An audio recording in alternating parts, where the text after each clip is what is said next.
আসসালামু আলাইকুম। কিভাবে চারাগাছ কিনে সঠিকভাবে প্রতিস্থাপন করবেন বিস্তারিত থাকছে এই ভিডিওতে। Nursery location Agargaon eagle tower সংলগ্ন ফ্যালকন নার্সারি। বিভিন্ন রঙের ও বিভিন্ন আকারের এবং তীব্র সুগন্ধি গোলাপের অনেক ভ্যারাইটির গোলাপ চারা ছিল ফ্যালকন নার্সারিতে। এই গোলাপটি ঘন পাপড়িযুক্ত এবং কালারটা অসাধারণ, আইডি রকস্টার। তবে সব ভ্যারাইটির নাম তারাও জানেন না।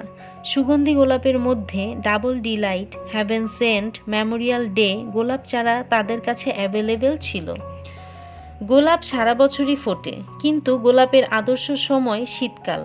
তাই শীতের আগে গোলাপ গাছের ডাল ছাঁটাই করে পর্যাপ্ত খাবার দিয়ে দিতে হবে।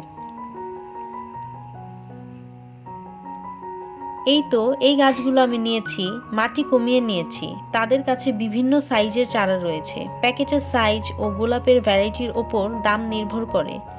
গাছগুলো এনে কিছুদিন রেস্টে রেখে দিয়েছিলাম, যেন পরিবেশের সাথে মানিয়ে নিতে পারে।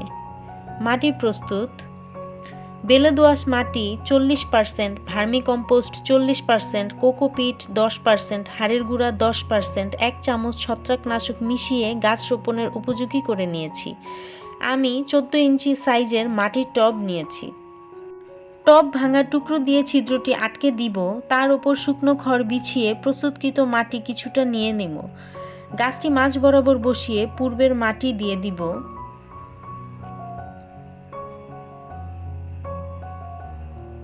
রোপণ শেষে শুকনো ফুল কেটে কাটা অংশে ঘন করে গুলে ছত্রাকনাশক একটি তুলির সাহায্যে লাগিয়ে দিব। অতঃপর সম্পূর্ণ মাটি ভিজিয়ে পানি দিয়ে দিব। গোলাপ গাছের পরবর্তী পরিচর্যা নিয়ে হাজির হব ইনশাআল্লাহ। সে পর্যন্ত সবাই ভালো থাকবেন। আল্লাহ হাফেজ।